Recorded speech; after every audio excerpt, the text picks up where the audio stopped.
MLM is and what the industry stands for. It's actually truly amazing. So I'm here today with Erika, Tammy, Rick Redford, and Frohan to help us dive into this topic so that we can better understand this and we can better explain it to those around us. Tammy, we have had the privilege of meeting you just over a year ago, and what a journey it's been. Thank you so much for always taking the time to be there for us. And if you could just tell us a bit about yourself and just introduce us, to your world and what you do with NewAge. Awesome. Well, welcome everybody. Thank you, Frohan and Lindi. I always appreciate you guys. You're excellent leaders. As I say, the lovers of the people, and you guys are definitely that. And I think that's what, boy, I'll tell you, what is network marketing? If it isn't networking together with like-minded people that have a vision for a better future for themselves. And so I loved this topic today. And if you're a guest and someone invited you, we first of all want to welcome you. You're the most important person on our Zoom today. But if you're looking at direct sales network marketing, looking at that whole field for the first time, and I want to just encourage you that when I got into the industry, I had no background in this. Green as green can be. And I knew very, very, very little about network marketing. I just knew that there were people that had found a lot of success in it. And someone introduced it to me that I trusted. And so I did my own due diligence. And hopefully for the next few minutes, you're going to hear, well, you will hear from Mr. Rick Redford. And he is the president of North America. I call him the president of everything. He's amazing. He's awesome. When we came in, some of you know, we came in from a company called Limu. And that's where I cut my teeth into network marketing, was with the company called Limu.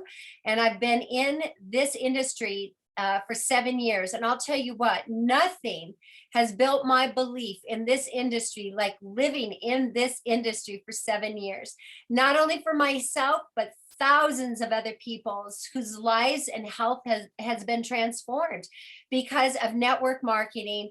And of course, our beloved company, NewAge RX. And so today, with no further ado, I really want to introduce you and have you hear from a gentleman who not only runs North America, Canada, Mexico, the United States, and now Korea. I just found out now Korea.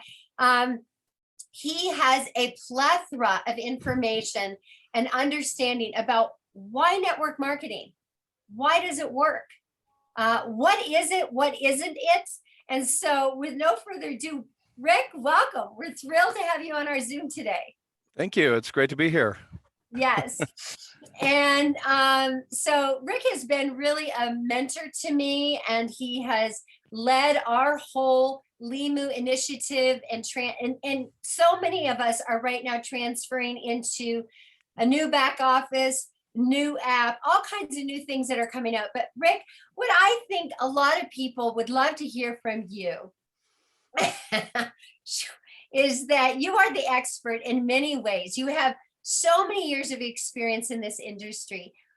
Why is it that you believe that network marketing, one, is such a credible industry? Two, why NewAge is so disruptive? Why is it different than all other network marketing companies? And why is this such a unique period of time that we find ourselves? Wow, that's a lot. Okay, just take one at a time. Do I get like 30 seconds for each? Yeah, no, you get much more than that. Okay, perfect. No, you couldn't have set up a better question, because those are three things that I have a huge amount of passion for. Number one, what is network marketing? First of all, I want all of you to clear your heads and your minds of any preconceived ideas about what you might have heard, whatever you've been taught, whatever you've thought about network marketing. I want you to just clear your minds completely and listen to my definition, okay? It is a channel of distribution to take products from a manufacturer to an end consumer. That's all it is. Say it one more time, Rick. It is a channel of distribution to take products from manufacturer to end consumer. Okay. What else is that same definition? Retail stores, social selling, like for people that are influencers on social selling, direct mail order catalogs, wholesale buying clubs. Okay, so you understand that this is not some weird. We're not a cult. It No, is we a. are not. It is a. It's a. Yes. Although some people might, that might be their perspective. That's all it is. And when people say to me, "Oh, is this network marketing?" My first question is not start to go into an explanation, because I want to know where their come from is. Because I think we're afraid to answer that question. So I'll ask, "Oh, why? What's been your experience with network marketing?"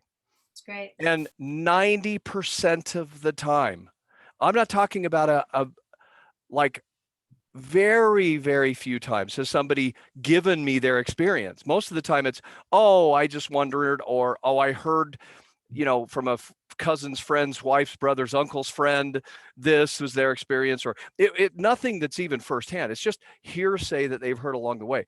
It has nothing to do with fact or basis. And yet we have all this fear around answering that question. I never do. Like when someone says, "What do you do for a living?" I said, "Oh, I'm part of a network marketing company that focuses on transformations in people's lives." Or we celebrate transformations in people's lives. So let me go back to the definition of network marketing. So when you understand that, think about this. So how many of you, my shirts, I go to the dry cleaner. My wife says I'm obsessed. I might be obsessed. I go to the dry cleaners twice a week because I take all of my shirts to the dry cleaner. If you dropped your shirts off at the dry cleaner on Thursday, and then you went back on Monday and they were out of business and you literally lost your shirt, would you post on Facebook, "All dry cleaners are shysters, all dry cleaners are frauds, this is a scam business, never join it, never go to another dry cleaner"? How many, raise your hand if you would ever do that? Of course not, because you understand that companies sometimes go out of business. Sometimes there's bad players in companies. Sometimes, my beautiful little Korean family that runs the dry cleaner close by me, I've gotten to know them really well. And of course I go there all the time. And I would not think anything more than, "Oh gosh, those poor people, they just weren't able to make their business work," if they went out of business. The point is, this is the way people are talking about network marketing. They have one bad experience, or they heard a cousin's brother's friend's cousin's brother say, "Oh, there was a network marketing company and they had a negative experience. It must all be bad." It's as rational as my dry cleaning example. So I want you all to just forget all of that baggage and understand that network marketing is a channel of distribution. It is the most effective channel of distribution, because you don't have a store shelf. You have a person that is then acts as the marketing arm of the company, i.e. Tammy, who runs into me, or introduces herself at an airport. We're waiting for a plane and we start talking, and she says, "You seem like an interesting person. What do you do for a living?" And I tell her, and she says, "Well," and then obviously I'm going to ask her what she does for a living. She says, "I'm part of a network marketing company. We celebrate the transformation in people's lives." I mean, that's how I introduce myself. Yes. I'm proud of that. I'm proud of that. I love that, Rick. And so really it's helping. I think education is so important, and we have the opportunity to educate people instead of becoming offended. Take the opportunity to educate them accurately on what we do, that we are a distribution channel, and that we are involved in transforming people's lives. And I mean, to me, that's a very powerful mission of life. And so we understand there's many different network marketing companies. They have many different compensation plans. They focus on many different things. We have the health and wellness industry. How is it that NewAge RX is so uniquely Well, we use the word disruptive. Mm-hmm. What does that really, why? Why are we disruptive? What is the difference between the average network marketing company and who we are? So this could be a longer conversation. I'm going to focus on a couple of main things. Number one is our Bill of Rights. If you have ever been a part of a network marketing company or have had this kind of experience where companies get to be a certain point in time and they begin to treat their distributors, independent business owners, as employees, and it's almost like anything else. You companies who start in the beginning, they're all about the partnership. And then as they get more successful and so on, it's like any other company. Have you ever worked for a company when your boss took credit for everything you did? Well, it's human nature. It's not Yes, I not have. not network marketing, right? So people again say, well, it's network marketing. It's not. It's human nature. Somebody gets a little power, they get a little overcome with their own pride and their own success, and they forget that they put their pants on just like the guy next door, one leg at a time, just in case you didn't know the answer to that. So Mike would know that because that's an old person joke. But what happens is then they start thinking, okay, I'm going to protect this and I'm going to force people to stay, versus in the beginning you're so creative and you're everything's about the opportunity, the partnership and everything. And so just that sort of pattern, we wanted to disrupt that. And so if you read our Bill of Rights, this is your independent business. Tammy Maltby, for instance, Tammy Maltby LLC, it's her business. We're just your support team. And I think that's very disruptive in the world today. I think that we don't have that kind of ego. The second thing, in this sounds really logical, but compare our management team with any other company out there in the industry. And I don't care how big or small they are. I agree. How many of those management team members have run successful, profitable companies for more than a few years? Just go look at compare. And so many of them have not, or they've been a piece of a cog that's down here. Our executive team multiple times have run successful organizations, growth organizations that have remained profitable through the duration of their tenure. That to me is just disruptive. I'm sorry that it is, because I wish everybody approached it that way. But that was one of the big deals why I joined this company, was that I wanted to work with people who actually knew how to drive a profit to the bottom line of the company. Also, since we're a public company, have they ever managed a public company through growth and profitability? And the answer is yes, yes, yes, yes, in all of the cases of our executive team. Okay, those are big deals. But the biggest thing is our commitment to being the world's leading social selling and distribution company. You're going to find some things out over the next 30 to 45 days. And you've heard hints about something called Quick Click. That's an elephant in the room. I'm not going to avoid saying it, but the reality is Quick Click is a partner of ours, and will be announced soon, a partner of ours, to be able to enhance that social selling opportunity. Social selling is the wave of the future. When I was in the nutritional products industry 30 years ago, I was part of the transformation, the expansion of nutritional products from the independent health food store into the grocery stores, drugstores, mass distributors, and everything else. They weren't in there when I started. And these health food store owners were like, we're going to fight them. We're not going to let this happen. And it was what was going to happen.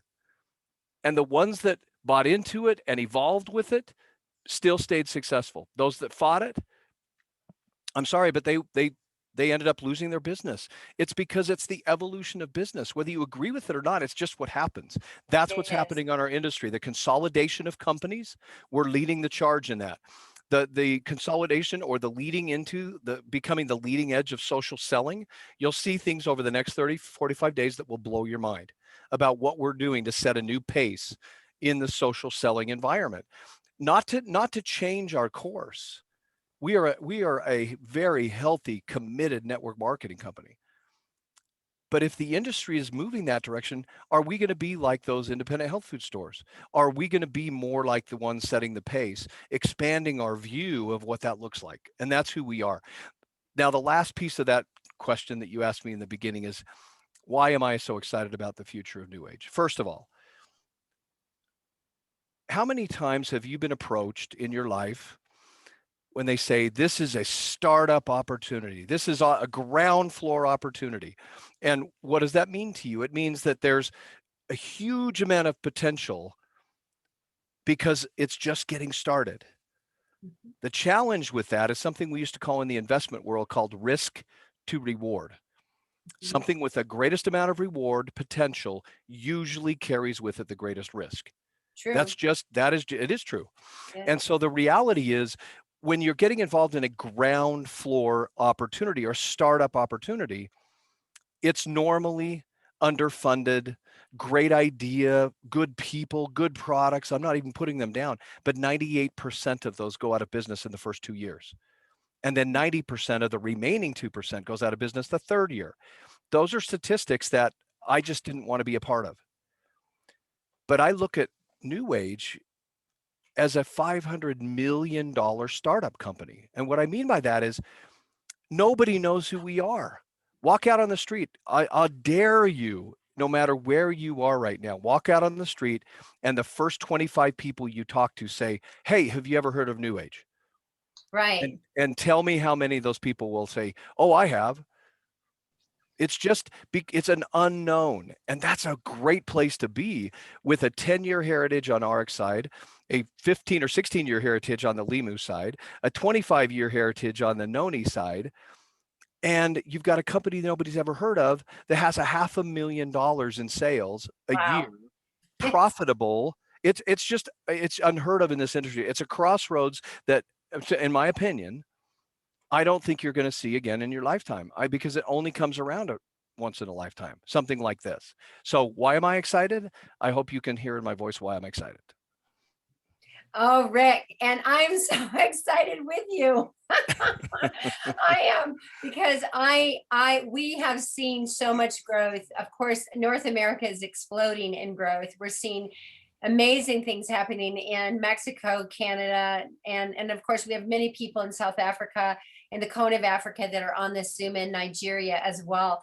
And you know that is happening in Africa as well, that we are at that same, maybe even more so, because even earlier, these people are even earlier than I was into this whole incredible opportunity. Well, let me introduce Erika van Merwe, and Erika is leading the charge here in South Africa. If you have not met her, you are about to meet an absolutely extraordinary woman. She is truly, again, the lover of the people. She had a vision to take RX at that time, before we even merged with NewAge, into her beloved country of South Africa, and to change the health and financial picture for the people of South Africa, and what she calls her people. And I love that. She owns her people. And so she jumped into network marketing. And so Erika, welcome. I'm sure that you have a couple questions for our amazing guest, Rick Redford. Hey, Tams, thanks for that introduction. Hi, everybody on the Zoom. Thanks for joining. All my peeps in Africa, it's good to see you, and everybody else. Hello, Pule, it's good to see you.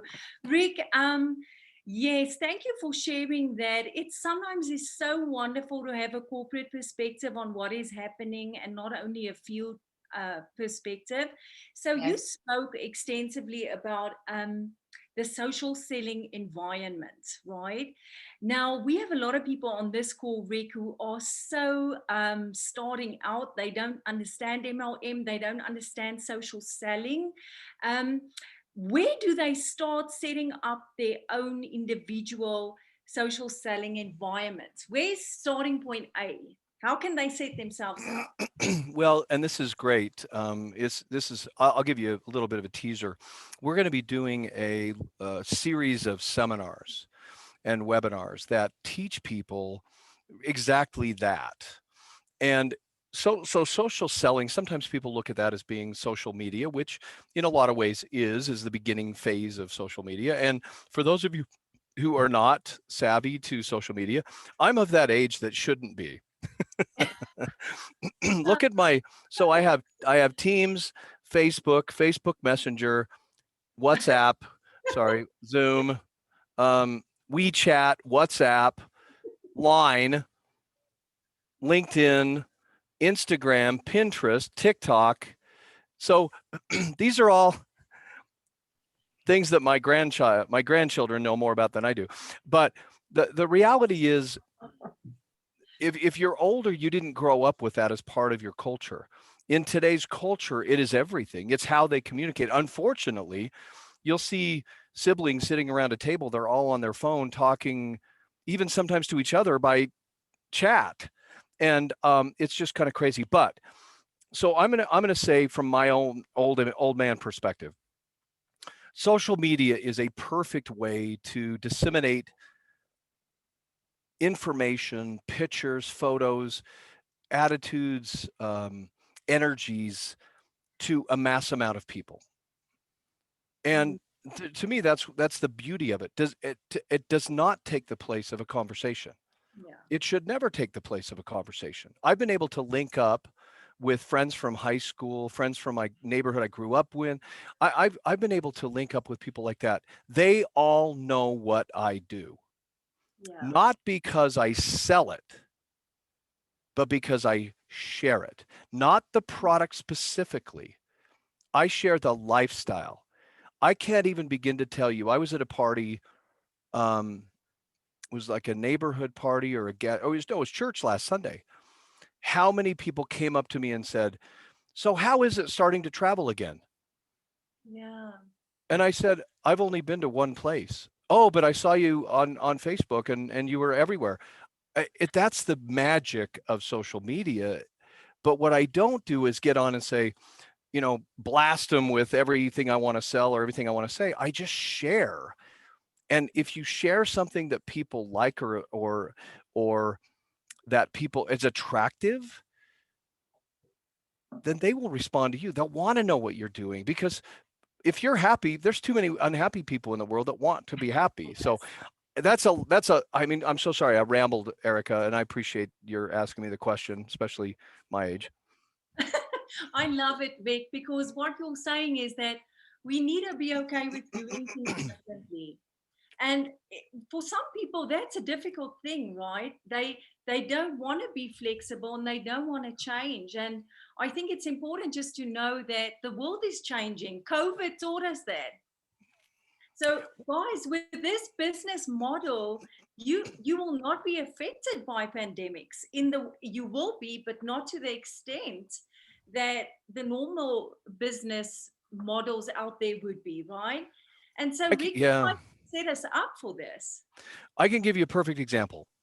So we had a group, we were doing basically zero in Italy a year and a half ago.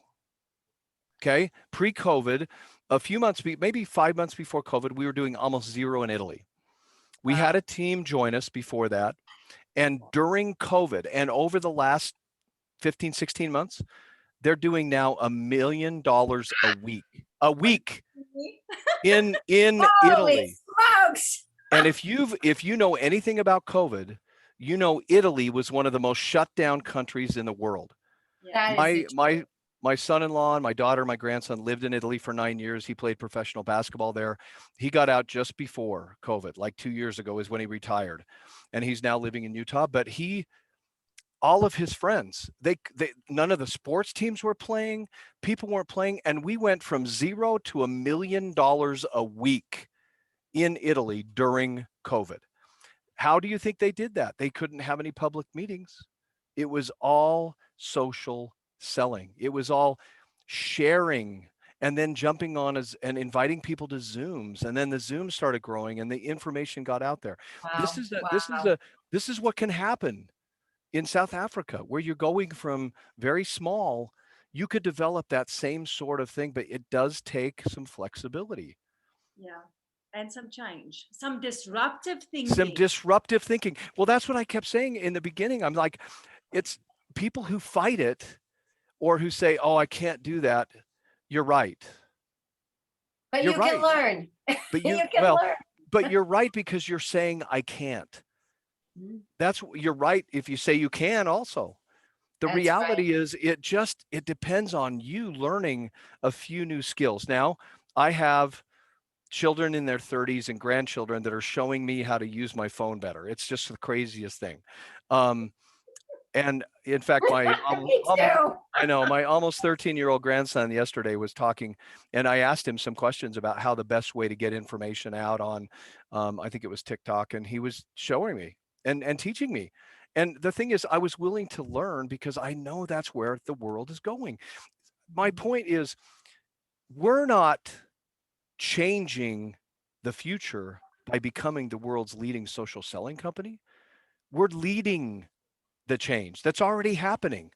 That's Yeah. the difference. It's not us saying, oh, we're going to change everything. We're not. We're disruptive in the fact that we recognize that this is happening. And if you choose not to recognize, that's your choice, but you're going to miss out. Yeah. And Rick, the company from NewAge side, you guys are launching new websites, new apps. You guys are making it easy for us. You don't have to say a thing, but if you want to, you're welcome. Oh, I cannot wait. First of all, Neither can we. So I'm going to be very honest with everybody on here. Our website, shopping experience, and enrollment process is antiquated. It's like a dinosaur. I know that. It's not attractive. It's not intuitive. I know that. I'm not even pulling any punches. I'm not saying, oh, it's okay. It's not okay. It's just not convenient. It's not intuitive. It's not smooth. It's not slick. I'm a very much an online shopper, and I've gone through this just like all of us have to. 3 years ago, the day after Thanksgiving, I was freezing my butt off standing outside Home Depot to buy a freaking tool chest, right? At 3 or 4 in the morning, 3 years ago. Now I buy everything online. It's just what we do now, right? yes, So I've changed. I've had to change. I'm kind of a dinosaur, but our website has been so antiquated. On July 3rd, you're going to be blown away of how simple, intuitive the shopping experience. Imagine like an Amazon.com shopping experience within your own back office where it's intuitive, it's simple. It's oh my gosh, I can't wait. And it's June 1st. We're only 32 days away from having this be a reality. Our app experience. If you've played with our current app, phase 1 is like 1% of what you're going to see on July 3rd. The expansion of what that looks and feels like, your ability to share and people buy from that share, and all of those things that you would expect from a $500 million company is going to be there on July 3rd. So yes, absolutely. So I just want to say, for the people who are new on this call and maybe new to the company, you guys, when you start up a business, you invest thousands in setting up systems for yourself, whether it's distribution, logistics, marketing material, all of that. You have to design and set up those systems. It costs you thousands to do all of that. tens of, hundreds of. Yeah. With NewAge, you walk into a company that provides you with a toolkit.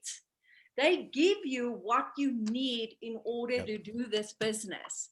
And not only do they give it to you, they train you on how to use it. Because, Rick, you guys want us to be successful. That's it. That's the bottom line. If we are, then you guys are. And so we've got that beautiful dance going, right? But I just want to encourage everybody that you can really utilize these tools that the company offers you, or you can choose not to.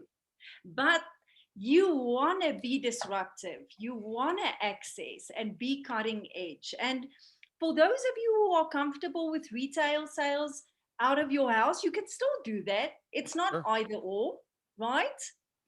But you can evolve as well. And I just think it is indeed a new age, isn't it? Yes, absolutely. Yep. So Tam, thank you, Rick. It's just always lovely. Let me quickly just throw back to just one moment, Erika. Let me throw back to Lindi. Lindi, Frohan, do you have any questions that you want to bring up to Rick on network marketing, the industry itself? Thank you, Tammy. And thank you, Erika and Mr. President of everything. You guys must excuse my hair, please. I was in bed with the kids. That's why I looked the way. You Anyway, look great. Rick, if we can jump into that, thank you. If we can touch the idea with this the Zoom that Lindi had, was actually to have a very difficult conversation. So I don't know how it works in all the countries around the world, but what I've realized is that countries that struggle more with poverty generally has more scams.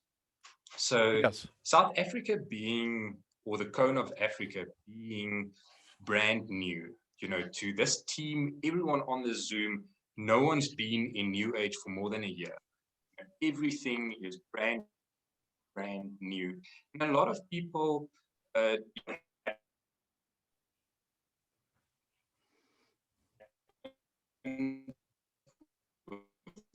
Oh, you guys, we're losing you, Frohan.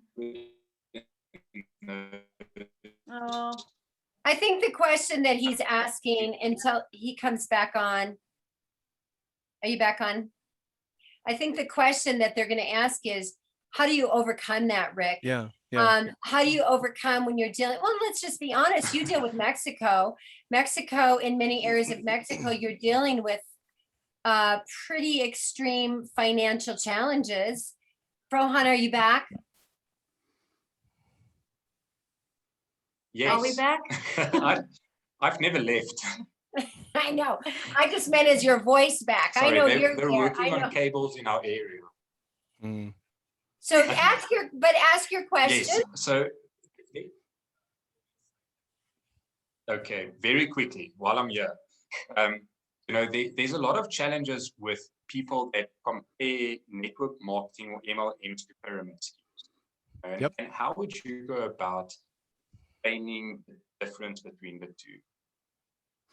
It's a great question, and it's a very real question. I've had the opportunity of opening and running businesses in the Philippines, which is a very similar environment in many ways. I think you said it right off the beginning, and that is when you have a culture that is mostly poverty-based in many areas, then there's when I say desperation, I mean that with all due respect for the fact that people are hungry to move past that and to bring in something into their lives that can take them out of that poverty and to provide more options in a culture where there's not as many options. And I have a massive amount of respect for that. The way I approach any conversation, whether it's in Africa or South Africa or Nigeria or Philippines or Mexico or anywhere else, is have people understand the perspective that you can choose any business anywhere in the world and you have good and bad. Every business, every political environment, you have good and bad. Every relationship, you have good and bad. And the key is not whether or not there's good and bad. I acknowledge that. There have been some players that have taken advantage of those cultures because they're so hungry for change. They're so hungry for that added income. Even if it's a $50 or $100 more a month can dramatically change someone's life in so many cultures. When I was working in the Philippines, and I spent a lot of time there, the average monthly income per family was $200 US. It was amazing. And yet there would be 20,000 people show up at an event. And as long as you fed them first, that was part of the deal. In the Philippines, that's cultural. It's you have to have food. And they would listen, and they didn't think about, oh, I have to buy this. I don't have, this package. So I just happen to have an Elite sitting here. I think it was, it leaks. That's why I have it. So they aren't thinking about, oh, this costs X amount of money. They're thinking, if I sell each one of these at X amount, I can pay for my product. It's not about the cost of getting involved as much as it is getting many, many, many people involved. And so what I always come back to is that good and bad principle, because you can always point out negative in any business, in any culture, in any environment. but you can also point out the good. And so find 2 or 3 really good examples of network marketing companies that have done good things in South Africa, in Nigeria. I know that there's 2 or 3 or 4 that have actually brought employment by setting up a business there, by setting up a company there. And there, again, there's always going to be that disparity between good and bad. And so I always say, you're right. You're absolutely right. I would be cautious as well. Let me point out a couple of things, a couple of companies that have done well. And let me tell you why we're like them and not like these others. First of all, we're a global company already. We're not a company in Florida, no offense to Florida. We're not a company in Florida that's opening up South Africa, Nigeria, right? We're a company already in 50 countries. And helping people in 50 countries, and more than that, but 50 that there's business actually operating. And we intend to come to South Africa and Nigeria to provide opportunity, not to take advantage, and then compare that to maybe some of those other companies that have done well. So that's how I look at it. And the whole pyramid argument is, to me, a very interesting argument, because this I know is an old comparison, but it's so true. Even at NewAge, how many CEOs do we have? 1. How many senior executives do we have? Maybe 8. Let's call it 8. How many vice president levels do we have? Oh, about 12. How many directors do we have? Oh, maybe 20. I mean, all of a sudden it starts to shape just like a pyramid, doesn't it? Well, the beautiful thing about network marketing is that Erika, who came in how many years after Tammy, can make more money than Tammy. Yep. Can I make more money than our CEO? Probably not. I'm going to be working hard to make that happen, but normally in most business environments, you can't. So to me, the pyramid argument is just doesn't have a lot of truth to it, because it's the opposite.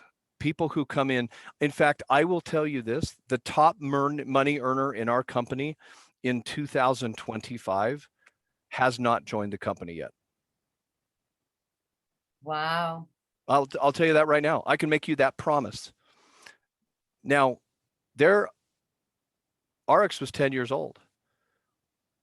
Noni was 25 years old. The top money earner that you see in 4 years from now hasn't joined the company yet. That's the difference between a pyramid, which is really the people at the top are the only ones that get rewarded, just like a business structure, and a network marketing company. So hopefully that helps both of you to, it's an easy conversation if you have passion for the answer. Rick, So I good. want to follow up with that. What is the advantages of partnering with a publicly listed company? So as a network marketing distributor, brand partner, representative, affiliate, whatever we want to call, IBO, whatever we want to call, brand partners is the new name that we're all going to be calling each other, which is exciting. I love brand partner. It's very cool. Very, very social also, by the way, just think of it that way. Very social selling environment. Being a brand partner, being a part of a public company brings you 2 or 3 things. First and foremost is that you can be an owner in your company. Before we went public by joining with NewAge, I was an executive with RX, but I was not an owner in the company. When we became partners with NewAge, I became an owner in my own company. And whether it's 1 share or it's 1 million shares, of course, I'm somewhere in there, but a lot closer to 1. You are an owner in your own company. That's kind of a beautiful thing. So as you're out talking to people, you can say, I'm one of the owners of our company because we're a public company. That's pretty cool. And also, you feel like you have an impact on the future price of that stock. For instance, if you build an organization, a large organization, you invite enough people and change the lives of people in your organization, and that has an impact on the total volume of a company, which then in turn impacts the price of the stock. Those are 2 really positive things. the other last thing is more of a integrity thing. And what I mean by that is, you, as a public company, there are no secrets about who we are. You know, companies are out there saying, "Oh, we're doing this good, this well," and they're private. You have no idea. Every quarter, you know exactly how we are. You know how big we are. You know if we're making money. You know how much we're paying out in commissions. All of those things are in our public filings. And so, from a transparency standpoint, those are pretty cool. Now, I'll give you a downside. Let's say we get up to, I'm going to rephrase it. When we get up to 3 billion, and then let's say we have a little bit of a setback, right? Just a small setback. Let's say we go to 2.8 the next year. The stock price might be affected by that. People's belief might be affected by that, because with transparency goes both ways. So I would say the positives outweigh the negatives. The other positive, one of the main reasons why I'm excited about being public, number one, is I get rewarded. I can take my rewards in stock, and you can bet I do. And I have a say in where the company's going as well. And so my efforts, I see the same as you do in rewarding you as a public company. But I love the possibility of $10,000 today in stock could be worth, not will be or awesome or guaranteed will, but I'm saying could be worth a few $100,000. That to me is pretty cool. Very. Absolutely. It's totally wonderful. Well, thank you so much, Rick. I'm going to throw it back to Lindi and Frohan. If they could maybe close out our call. Just thank you so much, Rick, for joining us and all your great, amazing information on network marketing and addressing some of these issues and questions that we have. And I think it just, communication is the alpha and omega of good business and relationships, is communicating clearly so that people's questions can be answered. Agreed. So, Lindi? Yes, definitely. Thank you so much, Rick, Tammy, Erika. This was an amazing Zoom, and I think that there are so many questions that have been answered. If you had any doubts, I'm sure that Rick really hit the nail on the head with all of that. This is an amazing company to be part of. I can't wait to see what comes next. Thank you so much for your time, everyone. Thank you for tuning in. And if someone sent this to you, thank you so much for taking the time to listen to this. We appreciate you all, and have a lovely night and day. Thank you very much, everyone. You can unmute yourself if you want to say bye.